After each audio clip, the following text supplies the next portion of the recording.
बेचने का मनोविज्ञान आपको अधिक बिक्री बंद करने के लिए अपनी आत्मधारणा और पारस्परिक कौशल में सुधार करने के लिए प्रेरित करता है।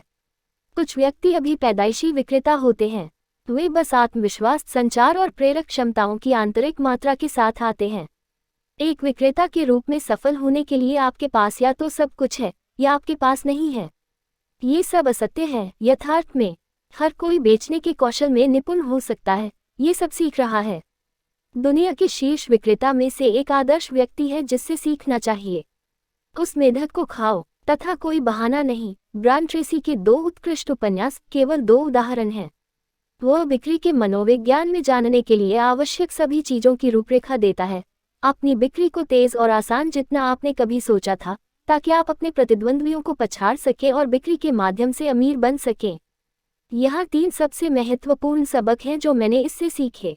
अपनी सफलता को बढ़ाने के लिए अपने अवचेतन का उपयोग करें। यदि आप उपयुक्त लोगों से शिक्षा लेते हैं तो आप अधिक प्रेरित और भावुक होंगे। प्रश्न पूछना आपके उपभोक्ताओं की मांगों को खोजने की कुंजी है और इससे आपकी बिक्री बढ़ेगी। पहली सीख, अपने अवचेतन मन की शक्ति का उपयोग करके आप बड़ी से बड़ी उपलब्धि हासिल कर सकते हैं। क्या आपने हाल ही में एक टू डू सूची बनाई है? आपके सबसे हाल के काम के लिए आपको घर के कामों को पूरा करने या कुछ कामों को पूरा करने की आवश्यकता हो सकती है।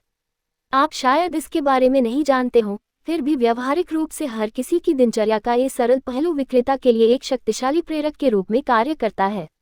एक टू डू सूची आपके अवचेतन तक पहुंचने के लिए एक आजमाया हुआ और सच्चा तरीका हो सकता है जो बिक्री के लिए महत्वपूर्ण है। इस बात पर विचार करें कि आपके शरीर और दिमाग को स्वचालित रूप से कैसे पता चलता है कि जब कोई ग्राहक कुछ बॉडी लैंग्वेज संकेत प्रदर्शित करता है तो क्या व्यवहार करना चाहिए। इसकी तुलना किसी अन्य विक्रेता से करें जिसके पास औचित्य की एक लंबी सूची है कि उसे अपना कोटा क्यों पूरा करना चाहिए। कई अन्य बातों के अलावा वह एक नया कंप्यूटर, एक नई कार या एक घर जैसी चीजों की सूची बना सकता है। बिक्री की चुनौतियों से निपटने की बात आने पर अपने उद्देश्यों के पीछे अधिक क्यों वाले विक्रेता के पास पहले की तुलना में बहुत अधिक धैर्य होगा। पाठ 2, जितना हो सके उतना ज्ञान प्राप्त करें, विशेष रूप से भावुक और दृढ़ निश्चयी व्यक्तियों से।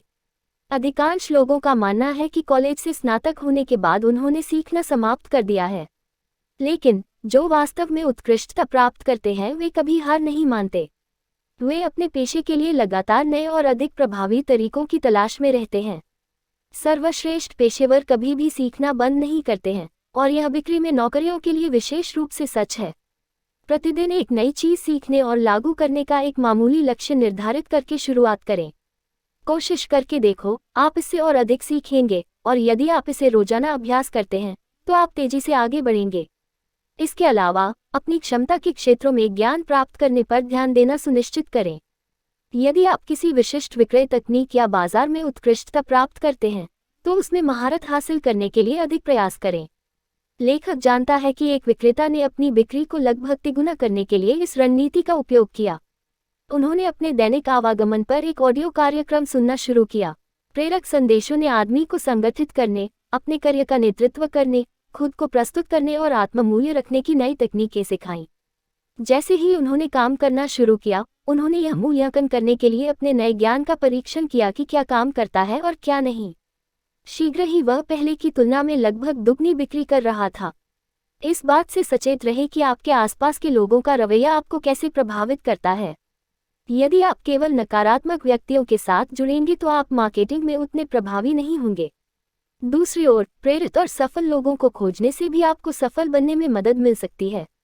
जब आप इन लोगों से मिलें तो देखें कि वे क्या करते हैं।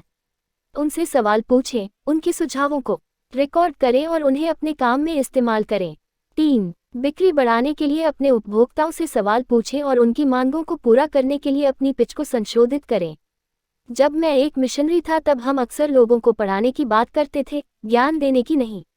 ऐसा करने के लिए ये समझना महत्वपूर्ण था कि हमारा संदेश उनके लिए कैसे उपयोगी हो सकता है।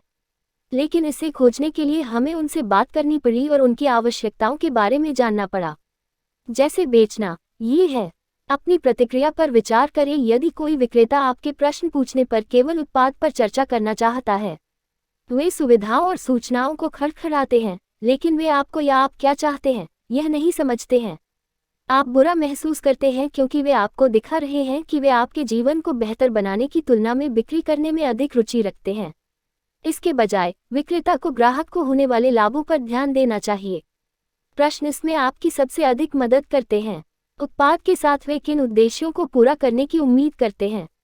वे किन असुविधाओं को दूर करने का प्रयास कर रहे हैं?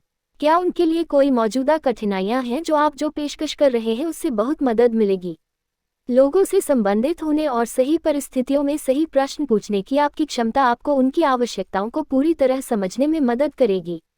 तो आपको बस इतना करना है कि उनकी ज़रूरतों को पूरा करने के लिए अपनी पिच को संशोधित करें और आप जल्द ही और सौदे बंद करना शुरू कर देंगे। बेचने का मनोविज्ञान ब्रायन ट्रेसी द्वारा बेहद प्रेरणादायक है और वह हमेशा की तरह शानदार है। लेकिन मुझे विश्वास है कि इस पुस्तक की कई रणनीतियाँ और उदाहरण पुराने हैं। फिर भी आज इन समान विचारों का उपयोग करने के तरीकों की खोज करना इतना कठिन नहीं है, खासकर जब से उनमें से कुछ का पालन करना हमेशा बुद्धिमान होता है।